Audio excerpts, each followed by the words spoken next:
Good evening. Welcome to the Shakespeare Underground. My name is Philip Hickman. I am the Artistic Director here at Actors Theatre of Columbus. Of course, we are continuing our staged reading series, the Shakespeare Underground, which you're joining us for.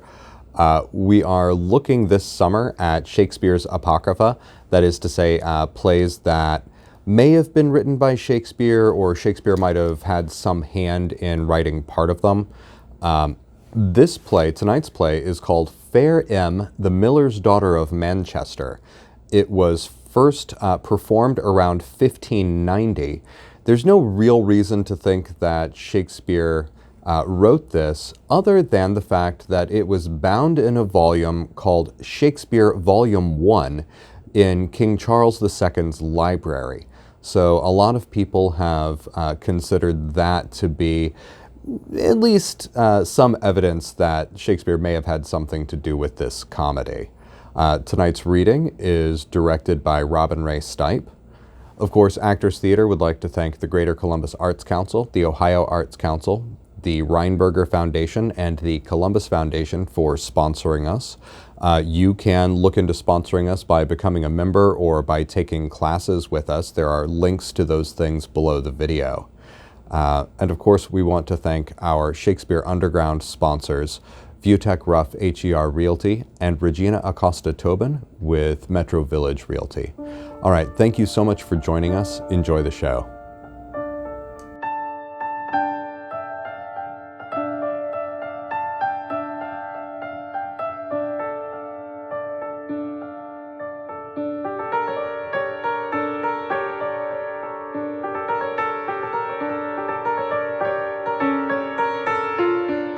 What means fair Britain's mighty conqueror, so suddenly to cast away his staff, and all passion to forsake the tilt? My lord, this triumph we solemnize here is of mere love to your increasing joys. What sudden pangs then moves your majesty to dim the brightness of the day with frowns? Oh, good my lords, misconster not the cause, but that which make me blush and shame to tell is cause why thus I turn my conquering eyes to cowards' looks and beaten fantasies. Since we are guiltless, we the less dismayed to see this sudden change possess your cheer. Yet tell us, my good lord, what thought it is that thus bereaves you of your late content, that it advise we may assist your grace? Ah, Marcus Lubeck, in thy power it lies to rid my bosom of these thralled dumps, and therefore, good my lords, forbear a while, that we may parley of these private cares. We go, and wish thee private conference, public effects in this accustomed peace.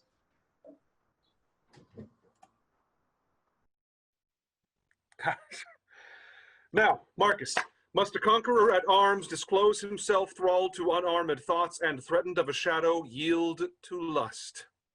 No sooner had my sparkling eyes beheld the flames of beauty blazing on this piece, but suddenly a sense of miracle imagined on thy lovely mistress' face made me abandon bodily regard. Then, gentle Marcus, tell me what she is, that thus thou honorest on thy warlike shield. And if thy love and interest be such as justly may give place to mine, that if it be, my soul with honor's wing may fly into the bosom of my dear. If not, close then and stoop into my grave. Advance your drooping spirits and revive the wonted courage of your conquering mind. For this fair picture painted on my shield is a true counterfeit of lovely Blanche, princess and daughter of the king of Danes, deserves another manner of defense, whose beauty and excess ornaments, pomp and high person to attend her state. Therefore her virtues I resign to thee to be advanced and honored to the full. Nor bear I this in argument of love, but to renown fair Blanche, my sovereign child, in every place where I by arms may do it. Marcus, thy words bring heaven unto my soul. Let my uttermost wealth suffice thy worth. Thyself and I will travel in disguise to bring this lady to the Britain court. Let William but bethink what may prevail.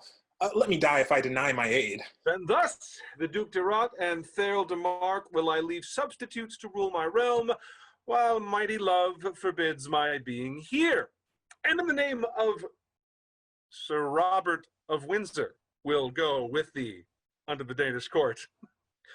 Keep William's secret, Marcus, if thou love him. Bright Blanche. I come! Sweet fortune, favor me, and I will laud thy name eternally.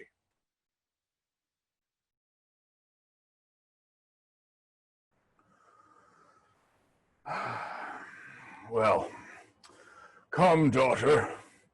We must learn to shake the pomp and leave the state that erst beseemed a knight, a gentleman of no mean descent, to undertake this homely miller's trade. Thus we must mask to save our wretched lives, whose sad invasions by the Conqueror have made a number such as we subject their gentle necks unto their stubborn yoke of drudgery and labor and base peasantry. Sir Thomas Goddard, now old Goddard is, Goddard the miller of fair Manchester, and thou, sweet Anne, must stoop to high estate to join with mine, that thus we may protect our harmless lives, which led in greater port would be envious object to our foes, they that seek to root out Britain's gentry from bearing countenance against their tyranny. Good father, let my full resolved thoughts be some poor comfort to your aged soul, and all the toils my hands may undertake may serve to work your worthiness content. Oh, thanks, my dear daughter. Let us retain these honorable minds that lately governed our superior state. And lovely daughter, now that I know thy mind is something inclined to favor Manville's suit, a gentleman, thy lover in protest, and thou mayst not be by love deceived, regard thine honor. Let not vehement sighs, nor earnest vows importing of fervent love, render thee subject to the wrath of lust. Chaste thoughts, modest conversations, of proof to keep out all enchanting vows, vain sighs, forced tears, and pitiful aspects are they that make deformed ladies fair, poor rich, and such enticing men that seek of all but present grace, shall in perseverance of a virgin's due prefer the most refusers to the choice of such a soul that yielded what they thought.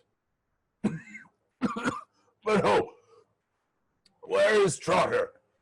Where is Trotter? Where's Trotter? Why, Trotter is here.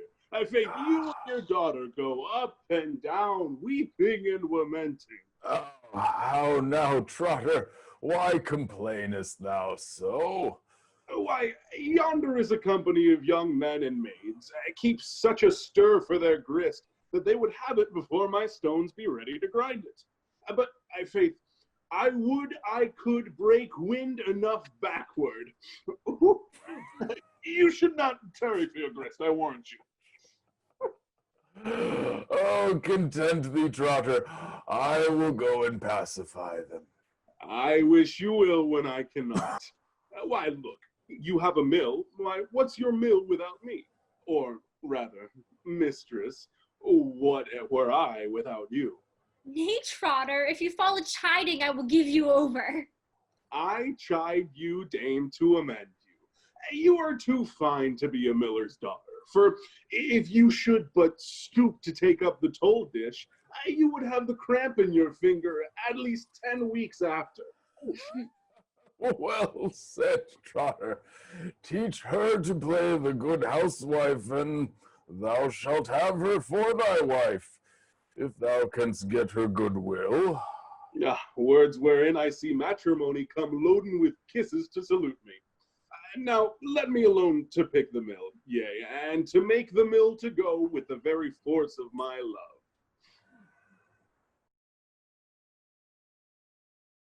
Lord Marcus Lubeck, welcome home. Welcome, brave knight, unto the Denmarh king. For William's sake, the noble Norman Duke, right double welcome must thou be to us. And to my lord the king shall I recount your grace's courteous entertainment. But say, sir knight, what may I call your name? Robert Windsor, and like your majesty. I tell thee, Robert, I so admire the man as that I count it heinous guilt in him that honors not Duke William with his heart. Blanche, bid this stranger welcome, good my girl. Welcome, Sir Knight, and heartily. Thanks, gentle lady. Lord Marcus, who is she?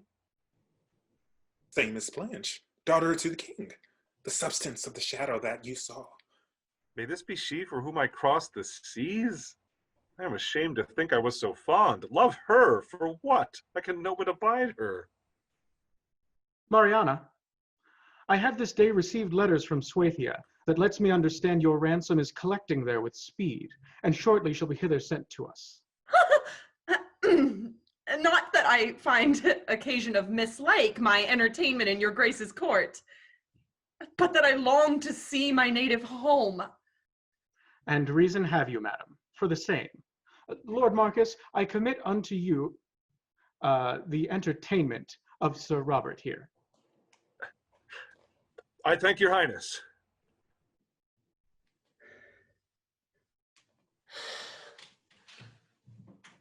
Unhappy Blanche, what strange effects are these that work within my thoughts confusedly, that still methinks attraction draws me on, to take, to like, to love this night.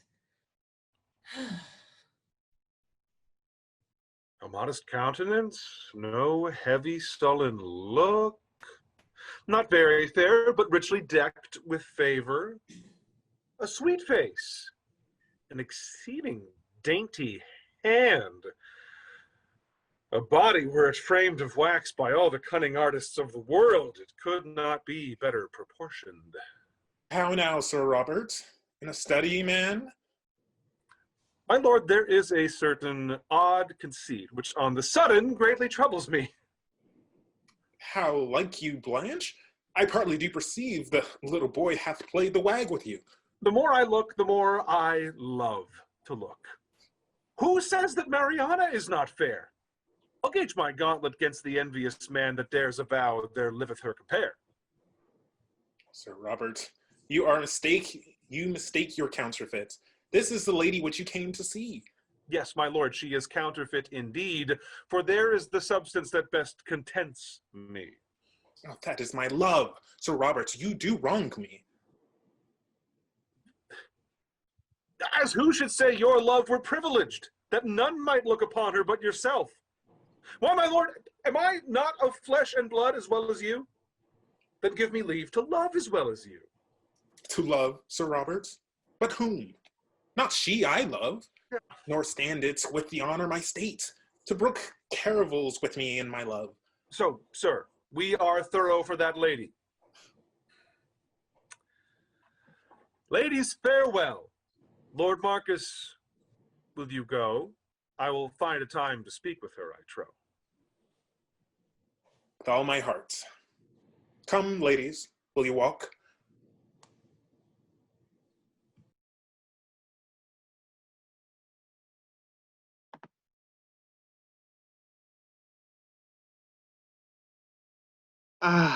Am the subject of my restless thoughts.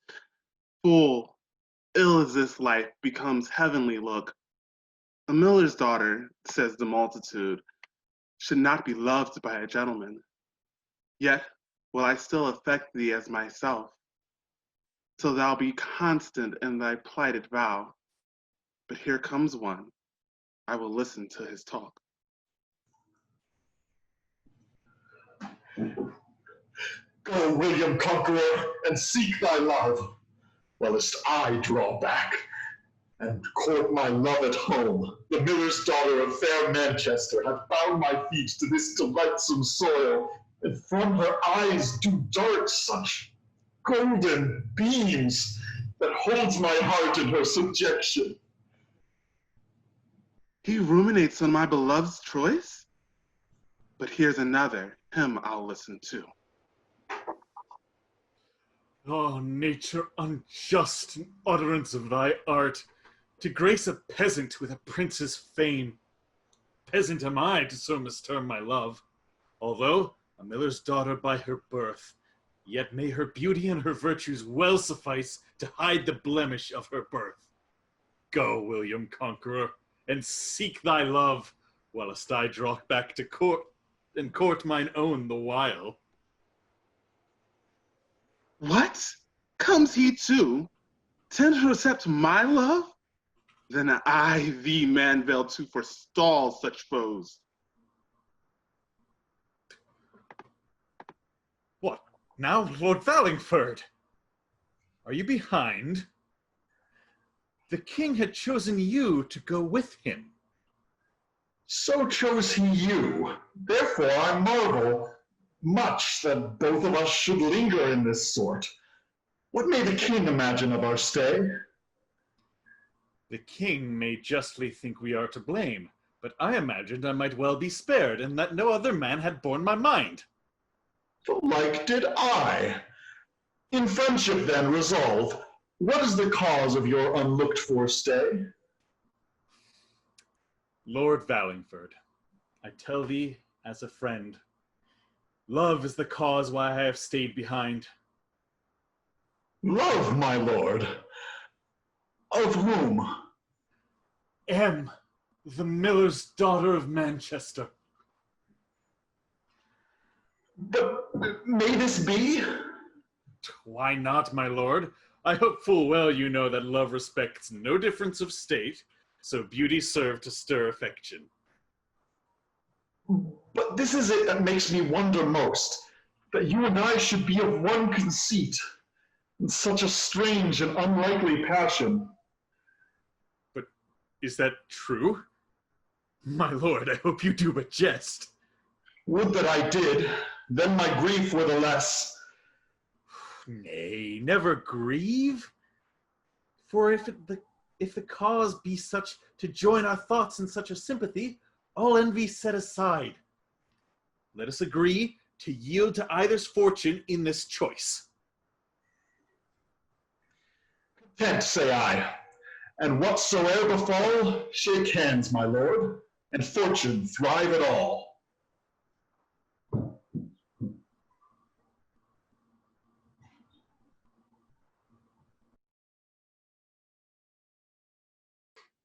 Trotter, where have you been?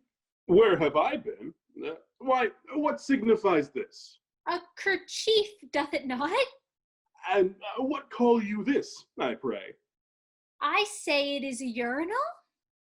Then this is mystically to give you to understand. I have been at the MCKENNIE's house. How long hast thou been sick? A loitering time, I rather imagine. Oh, it may be so, but the physmickery tells me that you can help me. Why, anything I can do for recovery of thy health be right well assured of. Then give me your hand. To what end? That you promise to do anything to recover my health. On that condition, I give thee my hand. Sweet M. How now, Trotter, your master's daughter?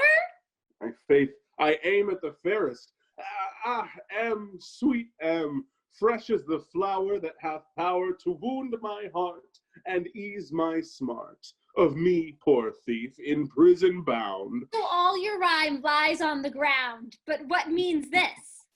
Mark the device. For thee, my love, full sick I was, in hazard of my life. Thy promise was to make me whole, and for to be my wife. Let me enjoy my love, my dear, and thou possess thy Trotter here. But I meant no such matter. Ah, yes, woos, but you did. I'll go to our parson, Sir John, and he shall mumble up the marriage out of hand. But here comes one that will forbid the banns. Go, Trotter, my father calls. I will go, but I pray, sir, beware you come not too near the wench.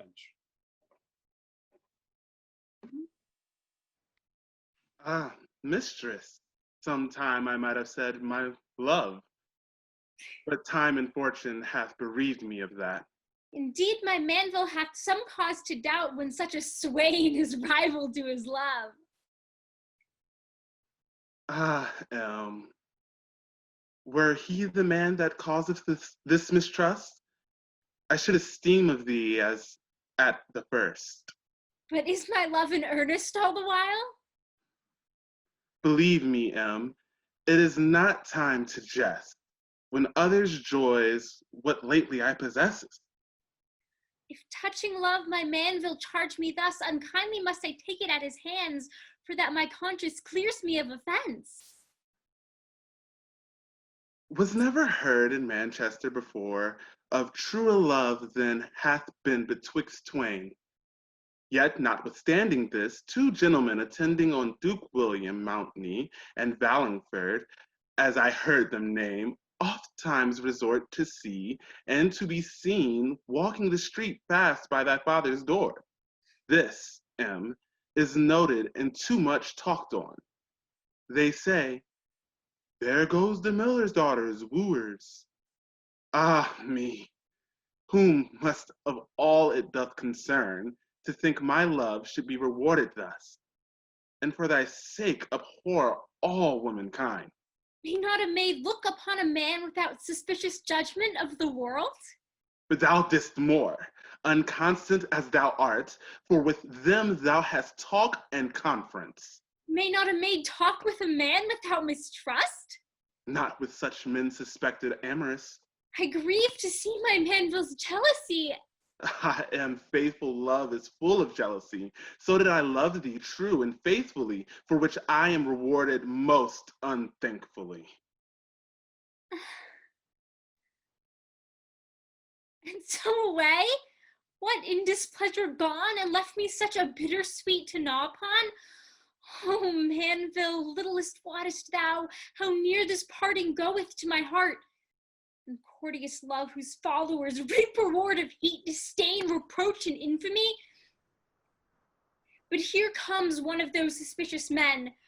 Witness my God, without desert of me, for only manville honor I in heart, nor shall unkindness cause me from him to start. Oh, for this good fortune, Venus be thou blessed, to meet my love, the mistress of my heart.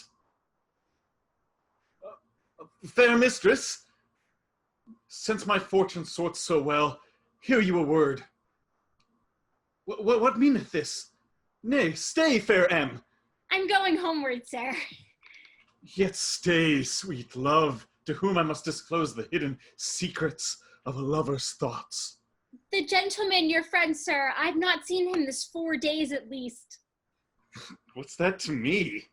I speak not sweet in person of my friend, but for myself, whom in that love deserve to have the regard, being honorable love, that unites honorable bands of holy rites and knits the sacred knot that gods... You fear to keep me here so long? I cannot understand you by your signs. You keep a prattling with your lips, but neither a word you speak I can hear. What? Is she deaf? What? A great impediment. Yet remedies there are for such defects. Oh, sweet M, it is no little grief to me to see where nature in her pride of art hath wrought perfections rich and admirable. Speak you to me, sir? To thee, my only joy. I cannot hear you. Plague of fortune. Oh, hell without compare. What boots is it to gaze and not enjoy? Fare you well, sir. Farewell, my love. Nay, farewell, life and all. I could procure redress for this infirmity. It might be means she would regard my suit. I am acquainted with the king's physicians, amongst the which there's one mine honest friend. His judgment will I have to help this ill. Ah, fair if art can make thee whole, I'll buy that sense for thee, although it cost me dear. But mount me, stay. This may be but deceit, and not unlike, perhaps by Valingford. He loves M as well as I. Aha! Not half so well. Yet me may be thine enemy. Trust me, my lord, I am sorry for your hurt. Grand mercy, madam, but it is not great. Only a thrust pricked with a rapier's point. How grew the quarrel, my lord? Sweet lady, for thy sake, there was this last night 2 masks in one company. Myself, the foremost, and the other strangers were, when the music began to sound, each masker made choice of his lady, and one stepped towards thee, which I perceived, thrust him aside, and took thee myself. But I was taken in so ill part that at coming out of the court gate, it was my chance to be thrust into the arm. The doer thereof, because he was original cause of the disorder, was presently committed, and this morning sent for the answer of the matter. And I think here he comes. Oh, Sir Robert of Windsor, how now? Faith, my lord, a prisoner. But what ails your arm? Hurt the last night by chance. What, not in the mask at the court gate? Yes, trust me there. Why then, my lord, I thank you for my night's lodgings. And I thank you for my hurt, if it were so. Ah, Lord Marcus, you offered me disgrace to shoulder me. Sir, I knew you not, and therefore you must pardon me. But seeing as our haps were to damnify each other unwillingly, let us be content with our harms, and so become friends. Faith, I am content with my night's lodgings if you be content with your hurt. Not content that I have it, but content to forget how I came by it. Yeah. My lord, here comes Lady Blanche. Let's away. With goodwill. Lady? Oh, lady? Will you stay?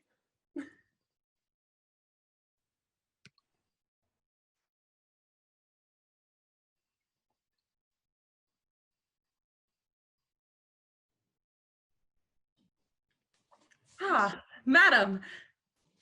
Mariana, as I am grieved by thy presence, I am not offended by thy absence. Huh. If you hold on as you begin, you are in a pretty way to scolding. To scolding, huswife? Madam, here comes one. Fellow, have you anything with anybody here? I have a letter to deliver to the Lady Mariana. Give it me. There must none but she have it. Oh, you fellow. Therefore, to ease my anger I sustain, I'll be so bold to open it. What's here? Sir Robert bids you well. You, mistress, his love, his life.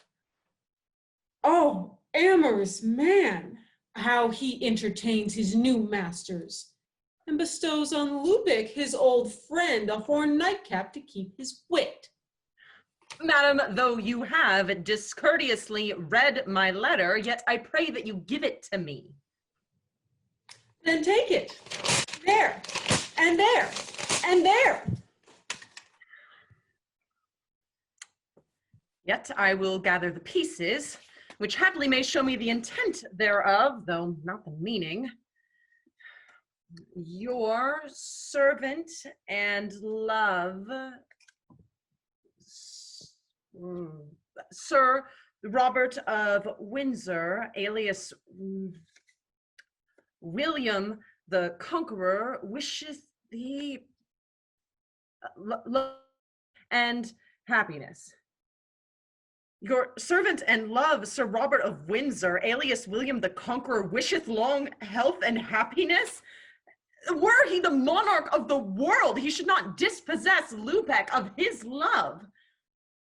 Therefore, I will to the court, and there, if I can, seek to be friends with the Lady Blanche, and thereby keep Lubeck, my love, for myself, and further the Lady Blanche in her suit, if I may.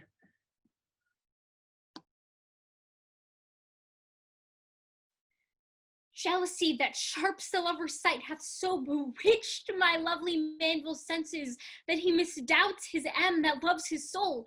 He doth suspect co-rivals in his love, which how untrue it is, be judge, my God.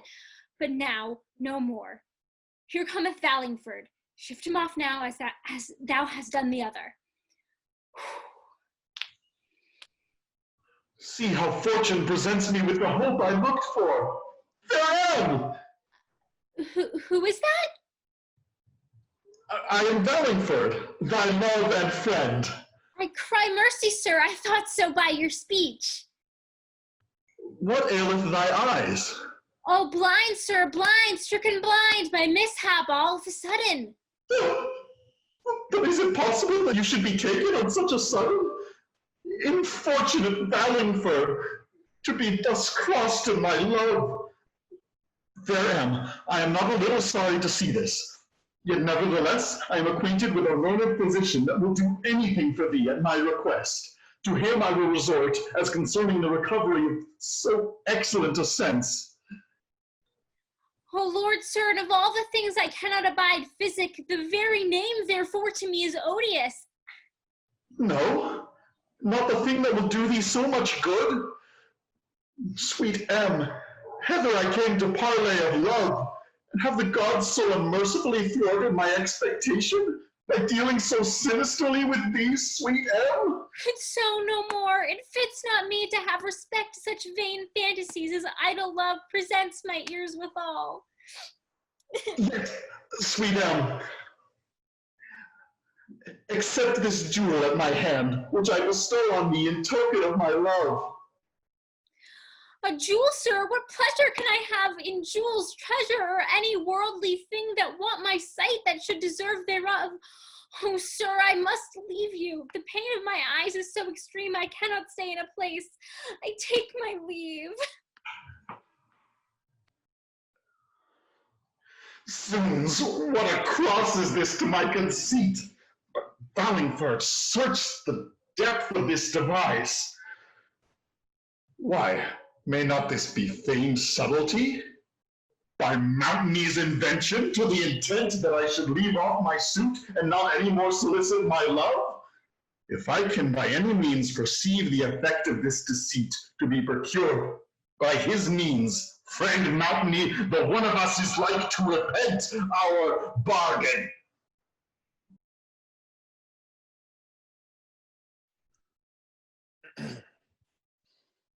Lady, since the occasion forward in our good presenteth place and opportunity, let me entreat your wonted kind consent and friendly furtherance in a suit I have. My lord, you know you need not to entreat, but may command Mariana to her power. Yet is the matter of such consequence, standing upon my honorable credit, to be effected with such zeal and secrecy, as should I speak and fail my expectation, it should redound greatly to my prejudice. My lord, wherein hath Mariana given you occasion that you should mistrust or otherwise be jealous of my secrecy? I do not mistrust thee, nor thy secrecy. Thus stands the case.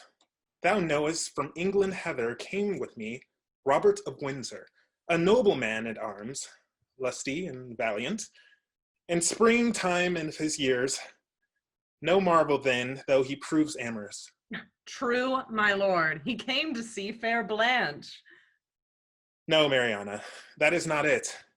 His love to Blanche was then extinct, when first he saw thy face.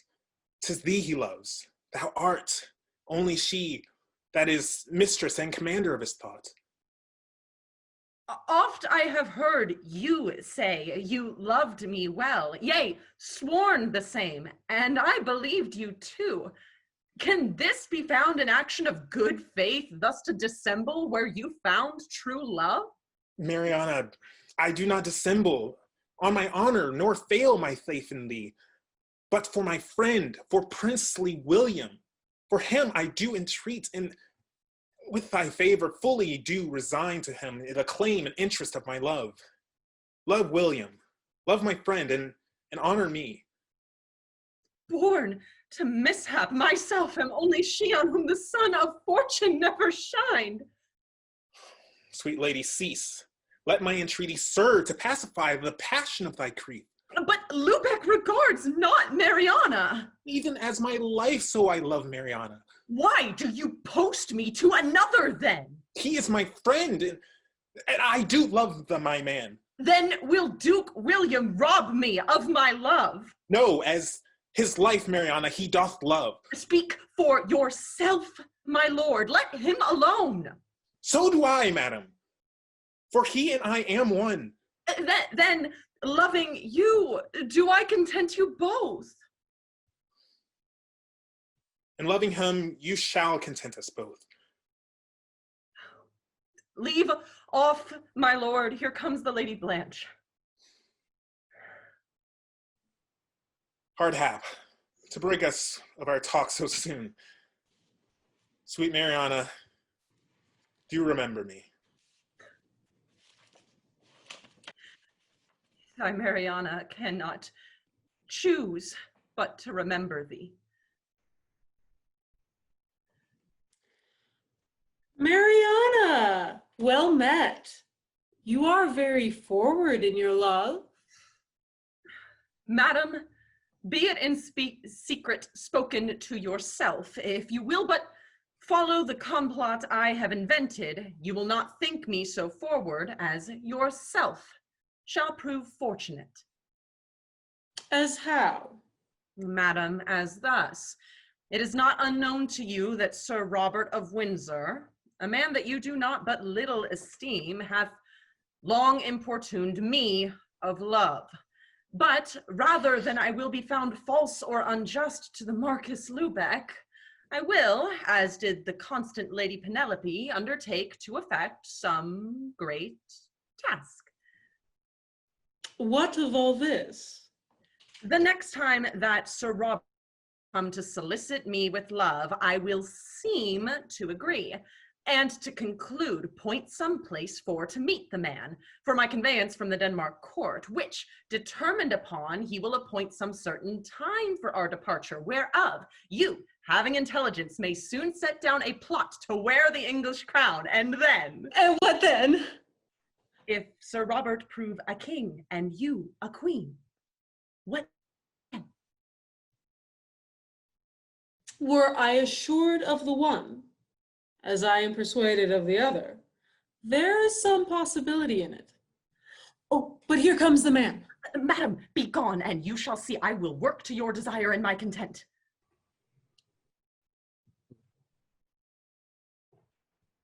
Lady, this is well and happily met. I cannot, madam, tell a loving tale, but this I bluntly let you understand. I honor you with such religious zeal as may become an honorable mind.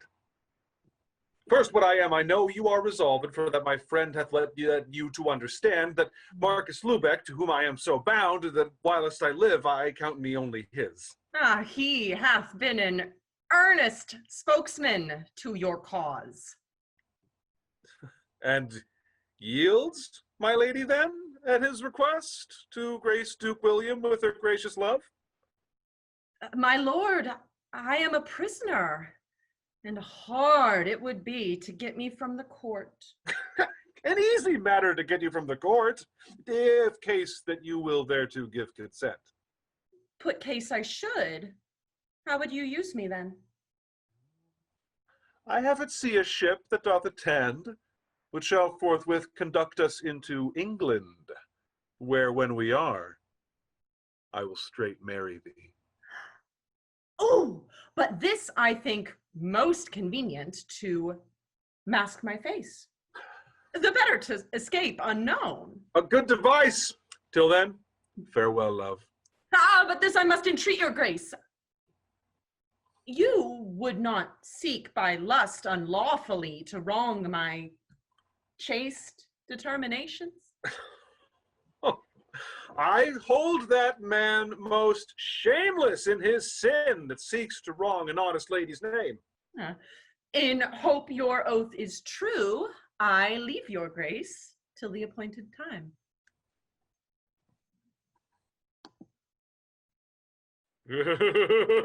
Happy William, blessed in thy love, most fortunate in Mariana's love.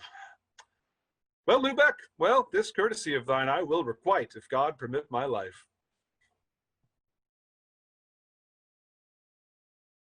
Valingford! So hardly I digest an injury thou hast proffered me. Thy death should pay the ransom for thy fault. And money, wretches thou art, wherein hath Valingford offended thee? That honorable bond which late we did confirm in the presence of the gods, for my part hath been kept inviolably, till now too much abused by thy villainy, I am forced to cancel all those bonds by hating him, which so well I did love. Why, Valingford, was it not enough for thee to be rival twixt me and my love? But counsel her, to my no small disgrace, that when I came to talk with her of love, she should seem deaf, as feigning not to hear. Hath she, Monteny, used thee as thou sayest? Thou knowest too well she hath. Then I perceive we are deluded both. For when I offered my many gifts of gold and jewels, she hath refused them with a coy disdain, alleging that she could not see the sun. The same conjectured I to be in thy drift, that fainting so she might be rid of me. The like did I by thee. But are these not natural impediments? In my conjecture, merely counterfeit. Therefore, let's join hands once again in friendship, since that the jar grew only by conjecture. With all my heart.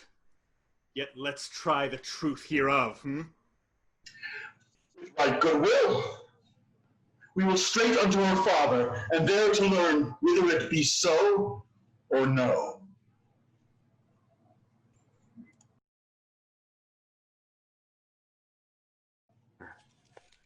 Come on, my love, the comfort of my life. Disguised thus we may remain unknown, we quickly shall attain the English shore.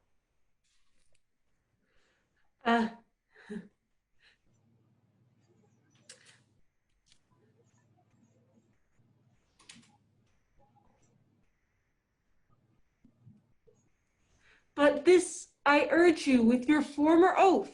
You shall not seek to violate mine honor until our marriage rites be all performed. Mariana, here I swear to thee by heaven, never to seek or crave at hands of thee the spoil of honorable chastity until we do attain the English coast, where there shall be my right espoused queen. Let's leave the court and betake to his power that governs all things to his mighty will. Lady, as little tarriance as we may, lest some misfortune happen on the way.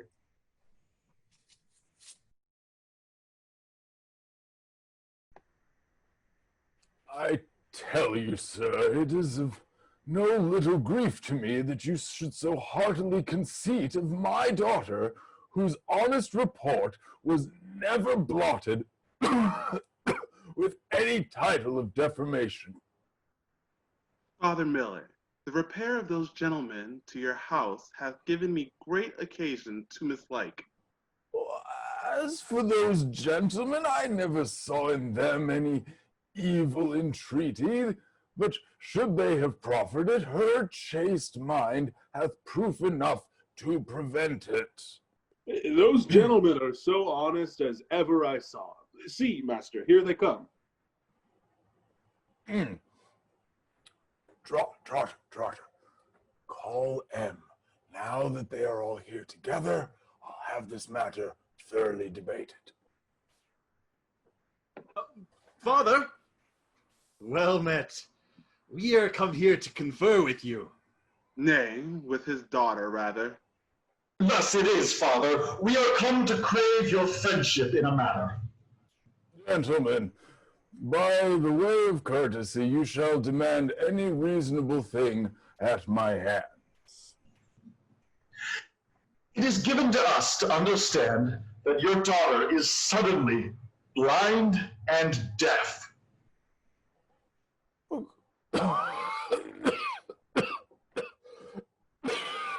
God forbid! Indeed, she doth kept to her chamber these 3 days. It were no little grief to me if it should be so. This is God's judgment for her treachery. Gentlemen, oh, gentlemen, I fear your words are too true. What ails my M? Not blind, I hope? Monteny and Valingford both together, and Manville to whom I faithfully vowed my love. Now, suddenly help thyself. This is no dissembling, Valingford. If it be, it is cunningly contrived of all sides. Trotter, lend me thy hand, and as thou lovest me, justify whatever so I say, and I'll largely requite thee. That same word, love, makes me to do anything. Trotter, where's my father? Why, what a blind dunce are you? Can you not see? He standeth right before you. Good father, give me leave to sit where I may not be disturbed, sith Goth hath visited me both of my sight and my hearing. Oh, tell me, sweet M, how came this blindness, and what a grief it is to thy poor father.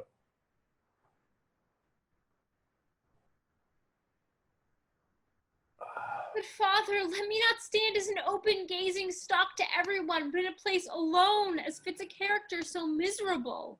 Yes, Trotter, lead her in the utter overthrow of poor Goddard's joy and only solace.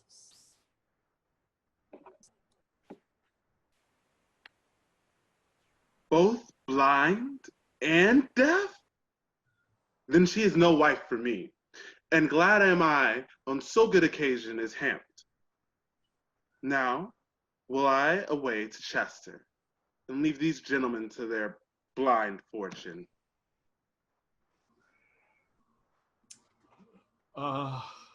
Since fortune hath thus spitefully crossed our hope, let us leave this quest and hearken after our king, who is at this day landed at Leopold. My lord, I'll follow you. Well, now Monteny is gone, I'll stay behind to solicit my love, for I imagine that I shall find this but a feigned invention, thereby to have us leave off our suits.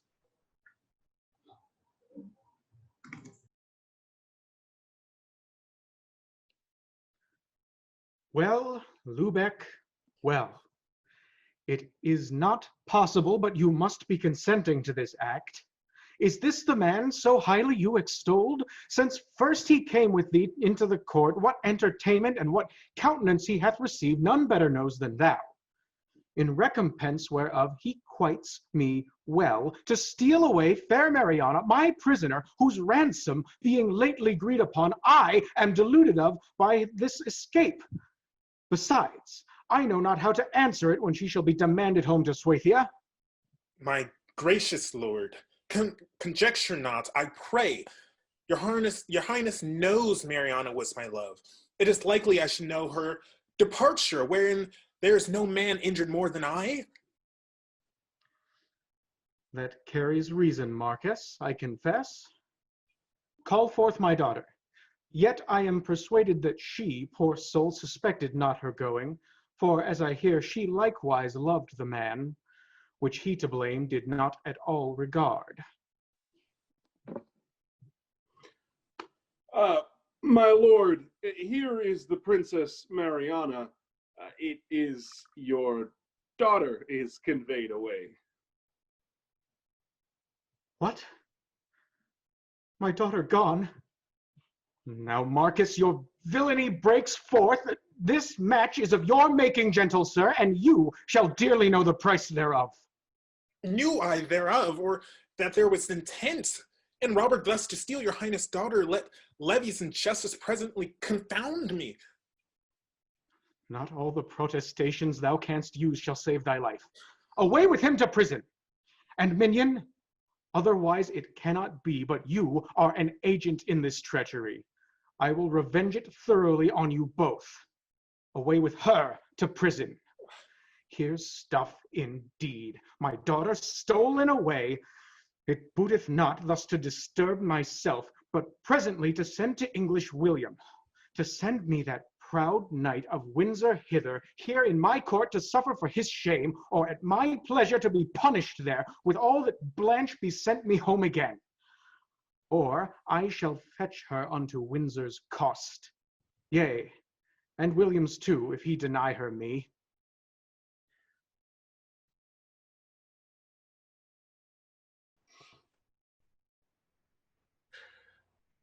Could any cross, could any plague be worse?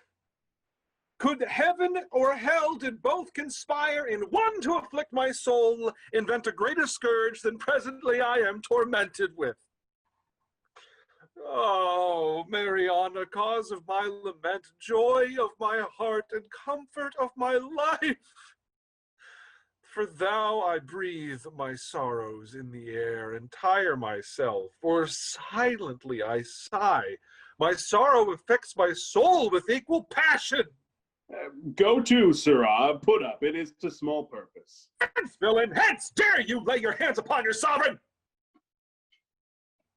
Well, sir, we will deal for that. But here comes one will remedy all this. My lord, watching this night in the camp, we took this man, and know not what he is, and in his company was a gallant dame, a woman fair in outward show she seemed, but that her face was masked, we could not see. Tell me, good fellow, of whence and what thou art. Why do you not answer, my lord? Why takest thou scorn to answer my demand?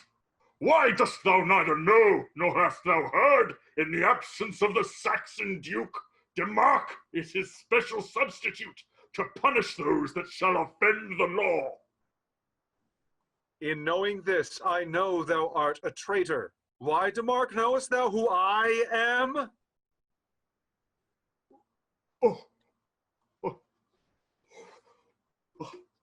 Pardon, my dread lord, the error of my senses. Why, Denmarh, the cause my subjects are in arms.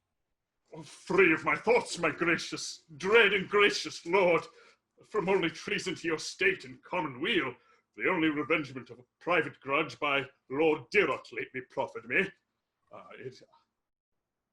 Its cause I have assembled for my guard some men in arms that may withstand his force, whose settled malice aimeth at my life. Where is Lord Dirot? In arms, my gracious lord, not past 2 miles from hence. Well, come, let us go. I fear I shall find traitors of you both.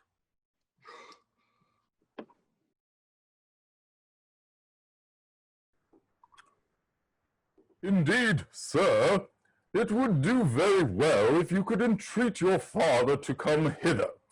But if you think it be too far, I care not much to take horse and ride to Manchester. I am sure that my daughter is content with either. How sayest thou, Elner? Art thou not? As you shall think, best I must be contented. Well, Elner, farewell. No, but soft. What gentleman is this? Godspeed, sir. Might a man crave a word or two with you? No, pray speak your pleasure. The gentleman that parted from you, was he not of Manchester? Yes, maybe he is. Why do you ask? I have been acquainted in times past, but through his double dealing I am grown weary of his company. For he hath been acquainted with a poor miller's daughter, and divers times hath promised her marriage. But what with his delays and flouts, he hath brought her into such a taking, that I fear me it will cost her her life. Oh, well, his father and I have been old acquaintance, and a motion was made between my daughter and his son, which is now thoroughly agreed upon. What hath he done to you that you should speak so ill of the man? Oh, gentlewoman, I cry you mercy. He is your husband that shall be. If I knew this to be true, he should not be my husband, and therefore, good father, I would desire you to take the pains to bear this gentleman company to Manchester, to know whether this be true or no. Yes, we will presently take horse and away. I'll follow you presently.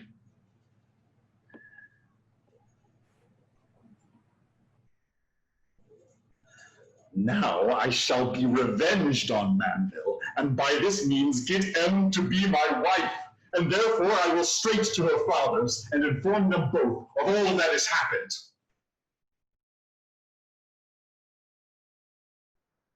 What news of the Denmark ambassador? The King of Denmark and my sovereign doth send to know of what is the cause thou hast stolen away his only daughter Blanche.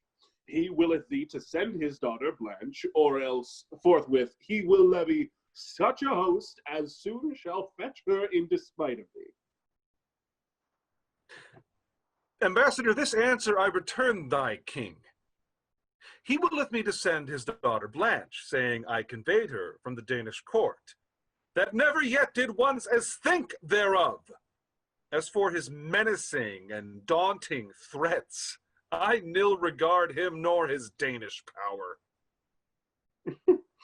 Is this your answer, then? It is, and so be gone.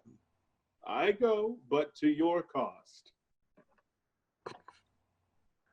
Mark, our subjects, first levied in civil broils, muster forthwith for to defend the realm, in hope whereof that we shall find you true. We freely pardon this thy late offense. Most humble thanks I render to your grace.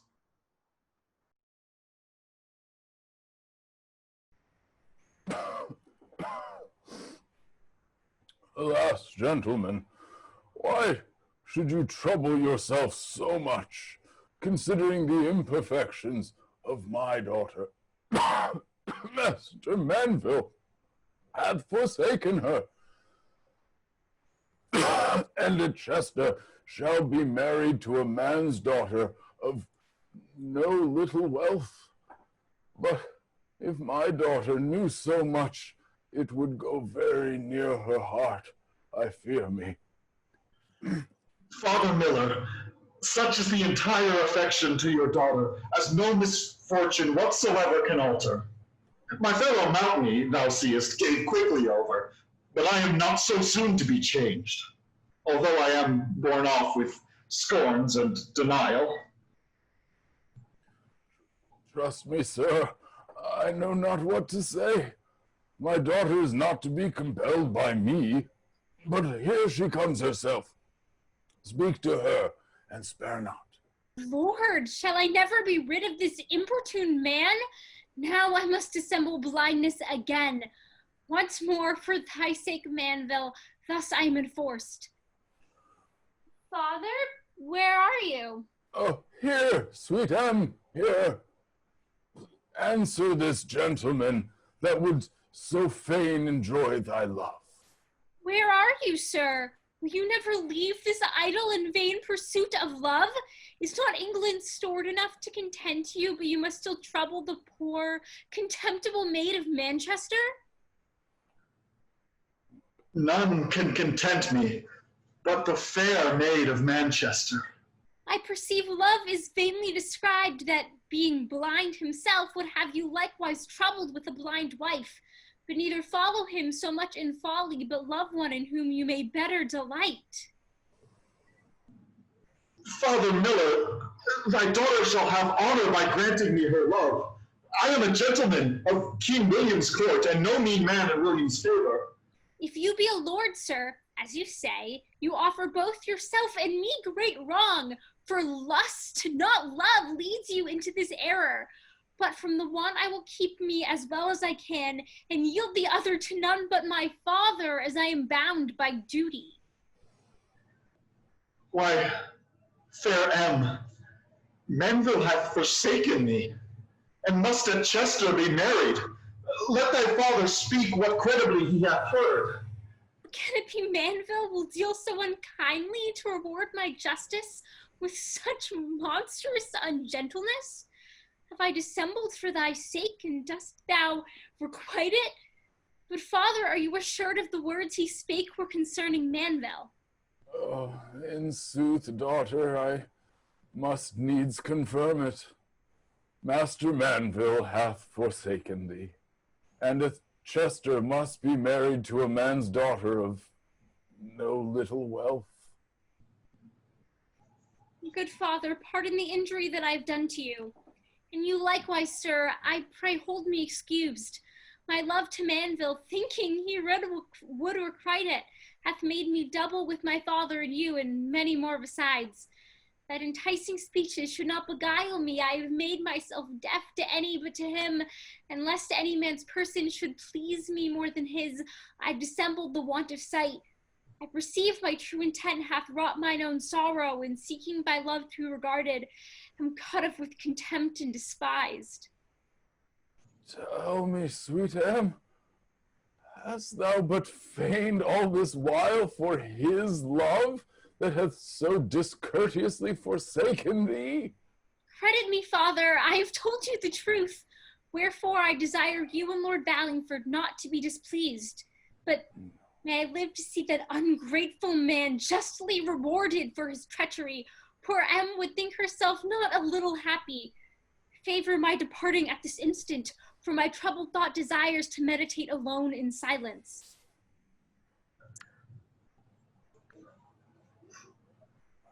Will not Em show one cheerful look on Valingford? Alas, sir, blame her not. You see she hath good cause, being so handled by this gentleman. And so I'll leave you, and go and comfort my poor wench as well I may. Farewell, good father.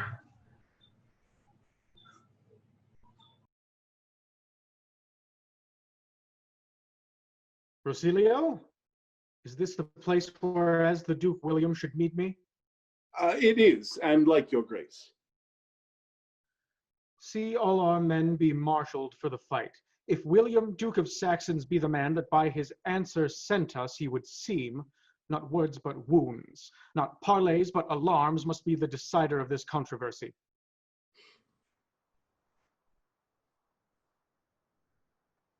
All but Denmarh, go shroud you out of sight, for I will go parley with the prince myself.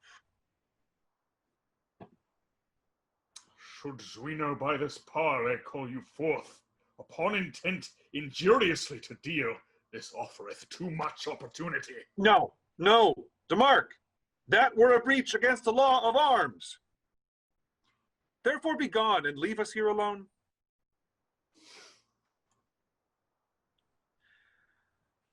I see that Zweno is master of his word. Zweno, William of Saxony greeteth thee, either well or ill, according to thy intent. William. For other name and title give I none. I ought by right in humane courtesy to grace his style with Duke of Saxony. But for I find a base, degenerate mind, I frame my speech according to the man, and not the state he unworthy holds. Herein, Zweno, dost thou abase thy state, to break the peace which by our ancestors hath heretofore been honorably kept. And should that peace forever have been kept, had not thyself been author of the breach, nor stands it with the honor of my state or nature of a father to his child, that I should be so robbed of my daughter, and not unto the utmost of my power. Revenge so intolerable an injury. And think you I conveyed away your daughter Blanche? Art thou so impudent to deny thou didst, when that the proof thereof is manifest? What proof is there? Thou didst confess thou hadst a lady hence. Have. Do. Why, that was Blanche, my daughter. Nay, that was Mariana, who wrongfully thou detainest prisoner. Thou dost maintain a manifest untruth. Rosilio, fetch her and the Marquis hither. It cannot be I should be so deceived. I heard this night among the soldiers that in their watch they took a pensive lady, who in the appointment of the Lord Dirot is yet in keeping. What she is I know not. Then what of this? It may be Blanche, the King of Denmark's daughter. It may be so, but on my life it is not. Yet to Mark, go and fetch her straight.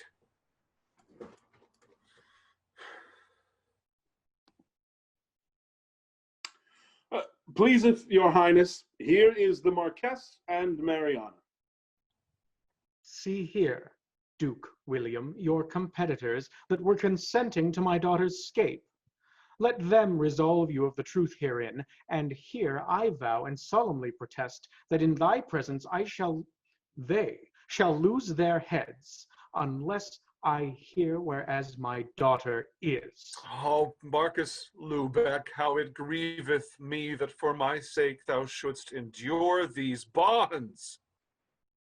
Duke William, you know it is for your cause. It pleases thus the king to misconceive of me, and for his pleasure doth me injury. May it please your highness, here is the lady whom you have sent for. Away, Denmarh! What tellest thou me of ladies? I so detest the dealing of their sex. See, Duke William, is this Blanche or no? You know her if you see her, I am sure.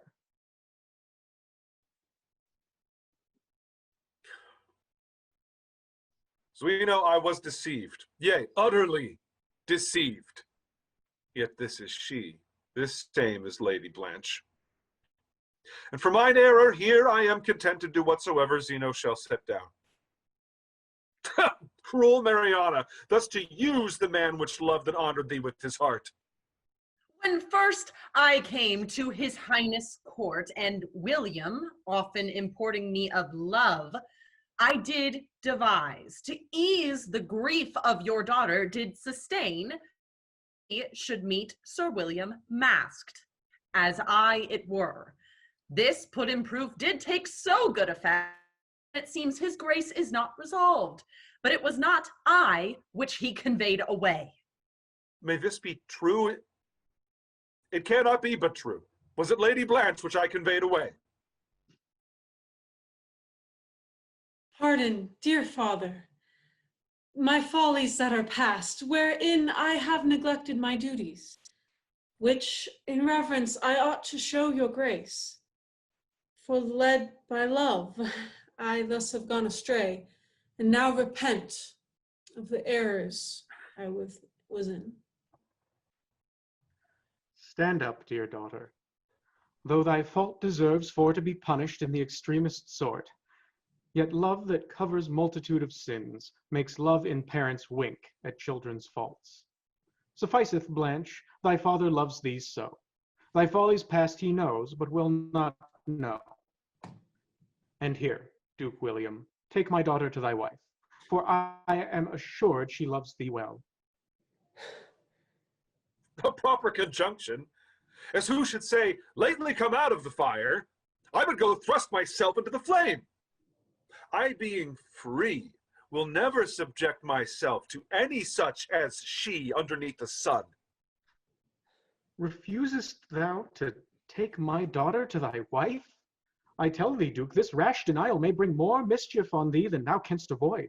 Conceit hath wrought such general dislike that utterly I do abhor their sex.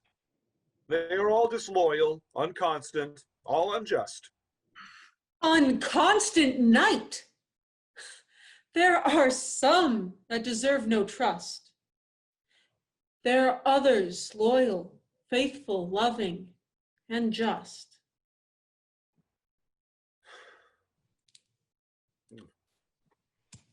How now, Lord Valingford? What makes these women here? Here be 2 women, may it please your grace, that are contracted to one man, and are in strife whether shall have him to their husband. Stand forth, women, and say, to whether of you did he first give his faith? To me, forsooth. To me, my gracious lord. Well, speak, Manville, to whether didst thou give thy faith? To say the troth, this maid had first my love. Yes, Manville, but there was no witness by. Thy conscience, Manville, is 100 witnesses. She hath stolen a conscience to serve her own turn. But you are deceived, I faith. He will have none of you.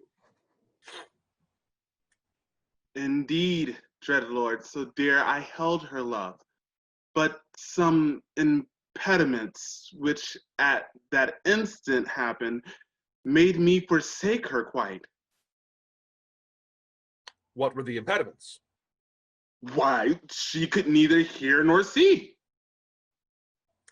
Now she doth both. Maiden, how are you cured? Pardon, my lord, I'll tell your grace the truth. I loved this Manville so much, nor was there any love between us lost, until repair of some unto our house, of whom my Manville grew thus jealous. As if he took exception, I vouchsafed to hear them speak, or see them when they came, on which I straight took order with myself, by counterfeiting that I neither saw nor heard, any ways to rid my hands of them. All this I did to keep my Manville's love, which he unkindly seeks for to reward. And did my M, to keep her faith with me, dissemble that she neither heard nor saw? Pardon me, sweet M, for I am only thine. I off thy hands, disloyal as thou art, nor shalt thou have possession of my love that can't so finely shift thy matters off. I tell thee, Manville, hast thou been blind or deaf or dumb, or else what impediment might befall to man, would have loved and kept and honored thee, yea, begged, if wealth had failed, for thy relief. Forgive me, sweet M. I do forgive thee with my heart, and will forget thee too, if case I can, but never speak to me nor seem to know me. Then farewell, Frost. Well, fair wench that will. Now, Elner, I am thine own, my girl. Mine, Manville? Thou never shalt be mine. I so detest thy villainy that whilst I live, I will abhor thy company.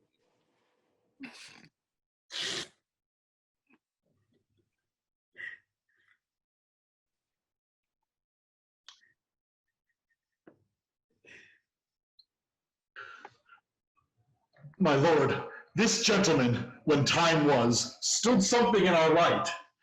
And now I think it is not amiss to laugh at him that sometimes scorned us. Content, my lord, invent the form. Then thus. Now I see that women are not general evils. Blanche is fair. Methinks I see in her a modest countenance, a heavenly blush. Zweno, receive a reconciled foe, not as thy friend, but as thy son-in-law, if so that thou be thus content. I joy to see your grace so tractable. Here, take my daughter Blanche, and after my decease, the Denmark crown. Now, sir, how stands the case with you? I partly am persuaded, as your grace is, my lord. He is best at ease that meddleth least. And may she be a miller's daughter by her birth? I cannot think but she is better born. Sir Thomas Goddard hight this reverend man, famed for his virtues and his good success, whose fame hath been renowned throughout the world. Sir Thomas Goddard, welcome to thy prince, and fair M, frolic with thy good father, as glad am I to find Sir Thomas Goddard. And longer let not Goddard live a day than he in honor loves his sovereign. But say, Sir Thomas, shall I give thy daughter? Goddard and all that he hath doth rest at the pleasure of thy majesty. And what says M to lovely Valingford? It seemed he loved you well, that for your sake durst leave his king. Rests at the pleasure of your highness, and would I were a wife for his desert. And here, Lord Valingford, receive fair M. Here, take her, make her thy espoused wife. Then go we in, that preparation may be made to see these nuptials solidly performed.